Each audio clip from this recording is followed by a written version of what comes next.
नमस्कार, मेरा नाम रमेश झा। मेरा ज़्यादातर वीडियो इन्फॉर्मेशन से पैक्ड होता है और इसी सिलसिले को आगे बढ़ाते हुए आज मैं आप लोगों के लिए वीज़ा से जुड़े हुए इन्फॉर्मेशन लेकर आया हूं। आज हम बात करेंगे EB-1A वीज़ा के बारे में।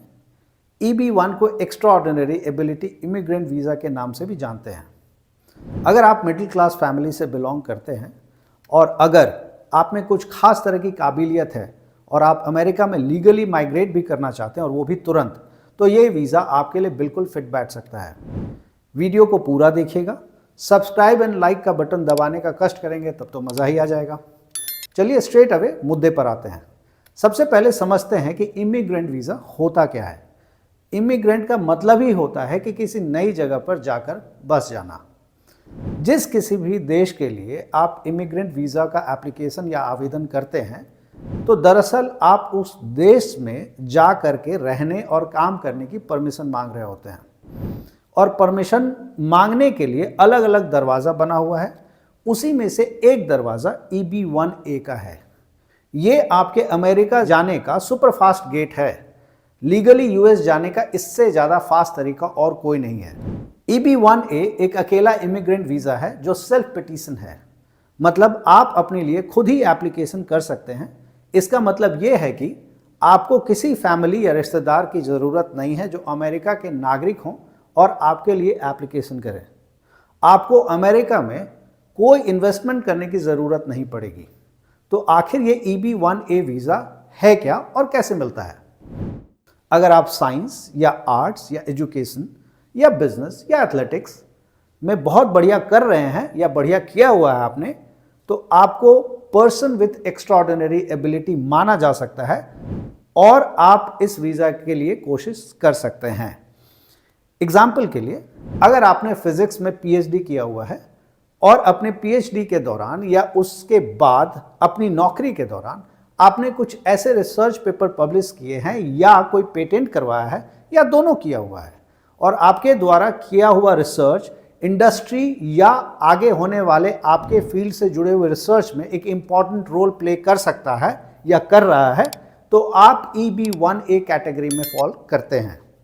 यहाँ ये बताना ज़रूरी है कि डिग्री इस एप्लीकेशन के लिए एक छोटी सी ज़रूरत है, आपका अचीवमेंट ज़्यादा इम्पॉर्टेंट है। इसलिए अगर आप अपने सब्जेक्ट में मास्टर्स भी हैं तो आप EB-1A के लिए एलिजिबल हैं।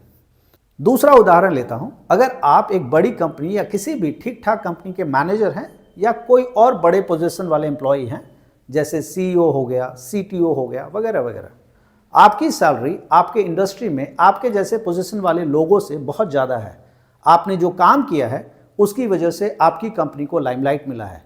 बड़े और अच्छे मैगजीन या न्यूज़पेपर में उस काम के बारे में छापा गया है और आपके काम की तारीफ एक ऐसा आदमी कर सकता है जो आपके डोमेन के काम को समझता है मगर आपको किसी तरह से नहीं जानता है, तो आप EB-1A कैटेगरी में फॉल करते हैं। इसी तरह से अगर मैं एथलेटिक्स की बात करूं, तो अगर कोई एथलीट EB-1A के लिए एप्लीकेशन करना चाहता है और उसके बारे में किसी बड़े या अच्छे मैगजीन में छपा है, अगर एथलीट को कोई नेशनल या इंटरनेशनल लेवल का अवार्ड मिला है या उसी के जैसा कोई और दूसरा अवार्ड मिला है, अगर एथलीट किसी प्रेस्टिजियस एसोसिएशन का मेंबर है और उस एसोसिएशन का मेंबर बनने के लिए एक खास तरह की क्वालिटी चाहिए जो उस एथलीट में है, तो वो एथलीट EB-1A के लिए एलिजिबल है। इतने सारे एग्जाम्पल देने का मकसद है कि आपको ये बता पाऊँ कि अगर आप अपने फील्ड में बहुत ही अच्छे हैं तो आप ज़रूर EB-1A के बारे में सोच सकते हैं।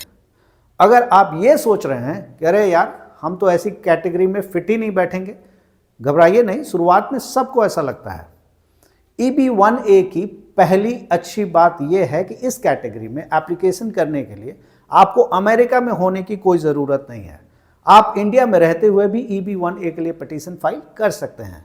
अगर आप कभी भी अमेरिका नहीं गए हैं तो भी आप EB-1A के लिए पिटीशन कर सकते हैं।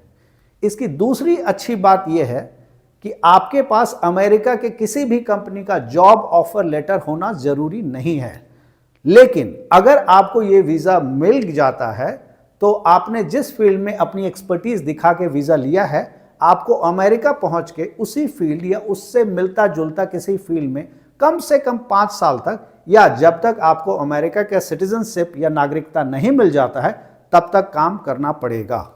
ये मैंने आपको EB-1 के बारे में बताया है। अब बात करेंगे कि आखिर इसकी एप्लीकेशन कैसे की जाए। आप EB-1A की एप्लीकेशन खुद कर सकते हैं, मगर मेरी सलाह ये रहेगी कि आप किसी ऐसे इमिग्रेशन अटॉर्नी की मदद लें जिनके पास इस तरह की एप्लीकेशन का अच्छा खासा एक्सपीरियंस हो, क्योंकि इस एप्लीकेशन में बहुत ज़्यादा डॉक्यूमेंटेशन की ज़रूरत पड़ती है और उससे भी ज़्यादा ज़रूरी है कि डॉक्यूमेंट्स को ठीक से प्रेजेंट करना, और ये बहुत ट्रिकी होता है। सबसे पहला स्टेप है कि आप अपनी CV तैयार करें। अगर आपने गूगल स्कॉलर प्रोफाइल नहीं बनाया है तो ज़रूर बना लें। समरी ऑफ कंट्रीब्यूशन तैयार कर लें। समरी ऑफ कंट्रीब्यूशन क्या होता है आपको आगे बताऊंगा। अगर आपका डिप्लोमा या डिग्री इंग्लिश के अलावा किसी और भाषा में है तो आप डिग्री का इंग्लिश ट्रांसलेशन और इवैल्यूएशन करवा लें, आपको ज़रूरत पड़ सकती है। आपके पास पासपोर्ट होना चाहिए जो कम से कम 3 साल के लिए वैलिड हो। और अगर आप अटॉर्नी हायर करते हैं तो पूरे प्रोसेस को कंप्लीट करने के लिए आपके अकाउंट में करीब 8 से 10 लाख रुपए होने चाहिए। आगे के स्टेप्स को जानने के लिए आप मेरे वीडियो के दूसरे पार्ट को देखें। Thank you and see you in the next video.